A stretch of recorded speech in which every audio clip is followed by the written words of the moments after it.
ሰላም ዲናችሁ በያላችሁ በጥል ነገር ሰላም ነው። አሸይና አንድ ያላችሁ እሞኝላችሁ አለ በስጭ ስትጎንዶ ለዋዳችሁ ላይክ እና ሼር ያደረጋችሁ ሐሳቦቻችን ለብዙዎች አከፍሎ ለዚህን ከልብ አመሰግናችኋለሁ።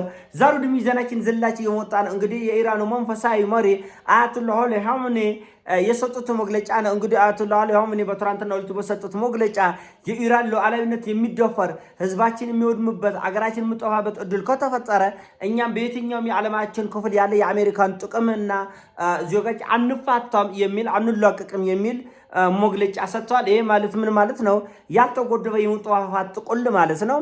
ከዚህም በፊት ዓለማችን ከአንዴም ሁለቴም እንደዚህ በተለያዩ ጊዜዎች አጠቃላይ ያልተጎደበ የመጠፋፋት ጥቅል ገዝታ ብዙ ውድመት ወጥቷል። በሁለተኛ ዓለም ጦርነት ብቻ ራሽያ 20 ሚሊዮን በላይ ዜጎቿን አጥታለች። ይሄ በጣም ለመናገር የሚሰቀጥጥ የሚዘገንን አንድ ሀገር ብቻ ይሄን ያህል ሚሊዮን ዜጎቿን ማጣት ማለት የሚሰቀጥጥ ነው ለመጆሮ እና ያልተጎደበ የመጠፋፋት ጥቅል መጨረሻው በጣም አስከፊ ነው የሚሆነው። የመጨረሻ አስከፊ ነው የሚሆነው። ይሄንን አይገምትም የዓለማችን መሪዎች። አንድ ጊዜ ተደናቁራል፣ አንድ ጊዜ አብደዋል፣ አንድ ጊዜ ጨርቃቸውን ጥላል። ህዝብ ይሄንን ማስቆም የማይችልበት ነገር በጣም የሚያስደንቅና የሚገርም ነው። ከዚህ ወዲህ ይበቃናል። እኛ አሁን ዓለም የሚያስፈልጋት አገራችን የሚያስፈልጋት አህጉራችን የሚያስፈልጋት ያልተገደበ የፍቅር ጥቅል ነው። ያልተገደበ የመነጋገር ጥቅል ነው። ያልተገደበ የእኩልነት ጥቅል ነው የሚያስፈልገን እንጂ ያልተገደበ የመጠፋፋት ጥቅል አይደለም። አሁን በአገራችን ለምሳሌ የሆነች ቦታ ላይ ግጭት ካለች ከግጭቱ ቦታ 100 ኪሎ ሜትር 300 ኪሎ ሜትር ምንም የማይገናኙ ጎበሬዎችን፣ አርሶ አደሮችን፣ ምስኪን ውስጥ ያለ ምስኪን ሰዎችን፣ ቤተክርስቲያን ያሉ ምስኪን ሰዎችን እንጎዳለን። ይሄ ምን ማለት ነው? ያልተገደበ የመጠፋፋት ጥቅል ማለት ከጉዳይ ጋር ምንም ግንኙነት የሌለውን ሰው እዛ ችግር ውስጥ መክተት ማለት በቃ ገደብ አይኑረው፣ ዝም ብለ ያለ ገደብ እንጎዳለን እንጠፋፋ ማለት ነው እና ዓለማችን ከዚህ አካሄዷ ብዙ ዋጋ ከፍላለች። ብዙ ዋጋ በአንደኛ ዓለም ጦርነት፣ በሁለተኛ ዓለም ጦርነት፣ በሶስተኛው ቀዝቃዛ ጦርነት በጣም ብዙ ውድመቶች በጣም ሶስተኛው ይሄ ምንድነው ቀዝቃዛ ጦርነት የሚባለው እኮ ቀጥተኛ ጦርነት አይኖር እንጂ በእጅ አዙር አንዱ አንዱን እያስታጠቀ በፕሮክሲ ብዙ ውድመት ብዙ ጥፋት በመላ ዓለም መጥቷል። ሶሻሊስቶች የሆነውን ኃይል ይደግፋሉ፣ ካፒታሊስቶች የሆነውን ኃይል ይደግፋሉ። ለምሳሌ እኛ ከሶማሌ ጋር የተዋጋነው ጦርነት እኮ ሶሻሊስቶች በአንድ በኩል ካፒታሊስቶች በአንድ በኩል ነው። ሶስተኛ ዓለም ጦርነት የለም ይላሉ እንጂ በእጅ አዙር እኮ ብዙ ውድመት መጥቷል እኮ በእኛ በሀገራችን ብቻ ማለት ነው። በሌላ ዓለም ላይ የነበረውን የምታውቁት ነው።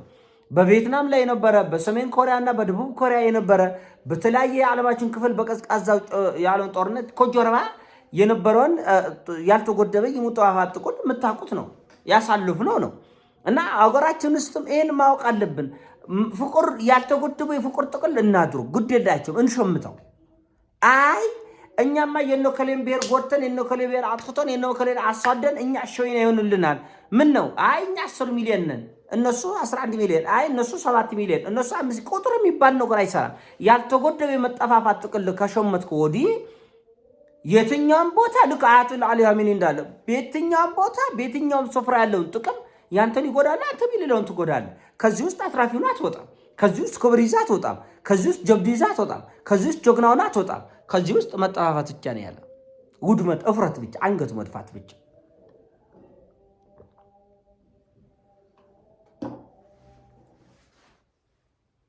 ያልተጎደበ የፍቅር ጥቅል እያስፈልገናል ወገኖችን፣ ያልተጎደበ የፍቅር ጥቅል አይቶ ነው አለ። ከዚህ መጠፋፋት ጥቅል ማለት ሆናት እኮ ምንድን ያተረፍነው እስካሁን? ዓለምስ ምንድን ያተረፈችው? አፍሪካስ ምንድን ያተረፈችው? ኢትዮጵያስ እንደ ሀገር ምንድን ያተረፈችው? ስለዚህ እንደተባለ አማራጭ ስታጣ ትገባበታለህ። አሁን ኢራኖች ለምሳሌ ከዚህ በፊት በሁለት መቶ ጀታች እንድትወደወደው አሁንም ደግሞ 400 500 ኔቶ በነገራችን ላይ እየተቆላቀለ ነው ይሄን ጉዳይ። ለዚህ ነው ይሄ ነገር ወደ ሶስተኛ ዓለም ጦርነት ሊመራ ይችላል ወገኖቼ፣ ተጠንቋቀ ስንል የነበረው ለዚህ ነው። ወደ ሶስተኛ የዓለም ጦርነት ሊመራ ይችላል። ይሄ ልጆች ጨዋታ አይደለም። ይሄ ቀልድ አይደለም። ይሄ እንደዋዛ የሚታይ ጉዳይ አይደለም። ይሄ ብዙ ዋጋ የሚያስከፍል ጉዳይ ነው። ብዙ ዋጋ ለመናገር ከምትችሉት በላይ ከምንረዳው በላይ ዋጋ የሚያስከፍል ጉዳይ ነው እና ይሄ ያልተጎደበ የመጠፋፋት ጥቅሙ ምንድን ነው? ማንም ይጠቆምበት። ከዚህ ግርግር ከዚህ ጉብግብ በኋላ ማንም ይጠቆምበት። ማንም ማንም አይጠቆምም። ለምሳሌ በኢራን ጉዳይ እንዳልካቸው ገና ኮሽ ሳይል ዓለም እየተጎዳ ነው። ኮሽ ሳይል ነዳጅ በስንት ነው የጨመረው በዓለም ደረጃ? እና ከአንዲት በርሜል ላይ የጨመረውን አስቡትና በዓለም አቀፍ ደረጃ ያለውን የነዳጅ ግብይት አስቡትና ስንት ሚሊዮን ዶላር ዓለማችን ላይ ጫና እንደተፈጠረ አስቡት። ኮሽ ካለ በኋላ ኳታር፣ ሳውዲ አረቢያ፣ አረብ ኤሚሬቶች ዙሪያ በወርቅ የናጠጡ በወርቅ የቀበጡ ሀገሮች ከዚህ በኋላ በወርቅ ይቀብጣሉ ወይ ነው። ስለዚህ የእጅ አዙር ጦርነት ይኖራል፣ ፕሮክሲ ዋር ይኖራል። በተቻለ አቅም ይህን ጉዳይ ጎትተው ወደ ሶስተኛ ዓለም ጦርነት የሚመሩ ሰዎች ይኖራል እና ይህን ሁሉ ማሰብ ያስፈልጋል። የፍቅር የመነጋገር የመከባበር የእኩልነት ጥቀን እንደ ሀገር እኛ መረዳት የለብን። ይህንን አረ ችግር የለም እኛ እንትን መፋለም ነው የምንፈልገው ያልተገደበ ይሆንልን የምትሉ ሰዎች ግድ የላችሁም። በኋላ ማጣፈያ የሚያጥራችሁ ለእናንተ ነው። ሰላምን እንስበክ፣ ፍቅርን እንስበክ፣ መቆራረብን፣ እኩልነት።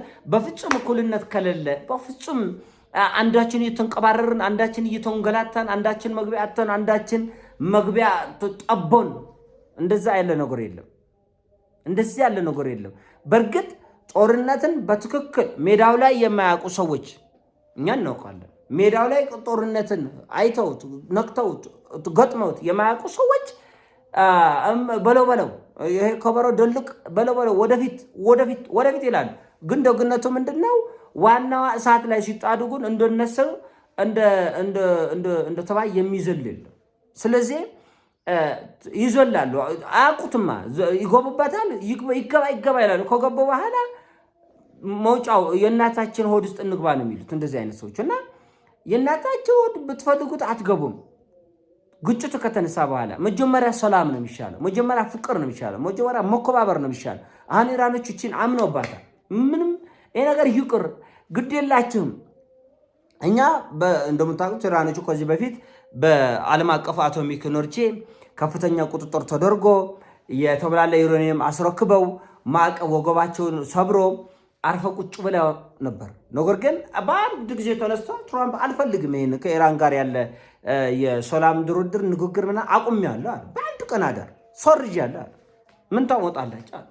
ተመልከት።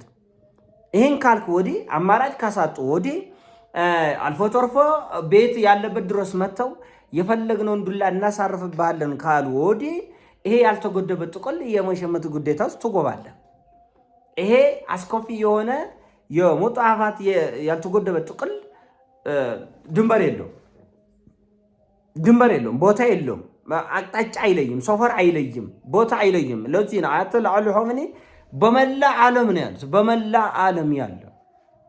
ይሄ በጣም ጥሩ ነገር አይደለም። ግን በቃ አማራጭ ይጠፋል። ሰዎች ወደ እንደዚህ አይነት ነገር ይገባልና ሀገራችን ላይ ጥንቃቄ ማድረግ የሚያስፈልገን ይሄ ነው።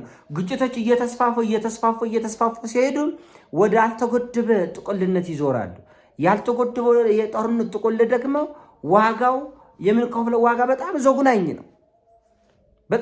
ነው። ሰፈር አይለይም፣ ሰው አይለይም፣ ቦታ አይለይም። ከዚህ ውስጥ ክብር ይዞ ይወጣል ሰው አይወጣም። ካልተገደበ የሞጣ ሀፋት ጥቅልስ ክብር ጀግንነት የሚባል የለም፣ ጀግና የሚባል የለም። ሀብት ይዘህ አትወጣም፣ ሰላም ይዘህ አትወጣም፣ መረጋጋት ይዘህ አትወጣም። እና ቀውሱ በጣም ስለሚሰፋ ጥንቃቄ ማድረግ ያስፈልጋል። ጦርነት የልጆች ጨዋታ አይደለም። ጦርነት ቃቃ አይደለም። ጦርነት በውሃ የምንራጭበት በፌዝና በሳቅ የምናልፈው ጉዳይ አይደለም። ጦርነት በጣም አደገኛ ነው። እንደዚህ ያለው አደገኛ ነገሮች ስንገባ ልክ ሊኖረው ይገባል፣ ስርዓት ሊኖረው ይገባል፣ አግባብ ሊኖረው ይገባል፣ ጥንቃቄ ሊኖረው ይገባል። ያለበለዚያ ድንበር የሌለው ነገር፣ ወሰን የሌለው ነገር ከገባንበት በኋላ ማጣፊያ ያጥረናል። ማጣፊያ እንዳያጥረን ማሰብ ያስፈልጋል። ደግሞ እንዳልኳቸው ዓለማችን ላይ ግጭት ኮሽ ባለ ቁጥር የሚገባውም የማያገባውም የሚገባውም ዘሎ ጥልቅ ይላል። እንደምታዩ ነው። አሁን ሰሞኑን ኔቶ እያሳያለ አዝማሚያ ይሄ ነገር ወደ ማንቦርቆቅ እንዳልኳቸው ፍርሃት ሲኖር ቲፎዞ ተሰበስባል። ብቻህን የምትወጣው ለምሳሌ አሁን ራሽያኖች ጋር ፍርሃት የሚባል ነገር የለም። ብቻቸውን ገብተውበታል። እስካሁን ድረስ እየገፉ ነው። ግፋ ብለው እያሉ ብቻቸውን ከኢራን ብትኖር ኢራን መሳሪያ በገንዘብ ነው፣ ሰሜን ኮሪያ ብኖር በገንዘብ ነው።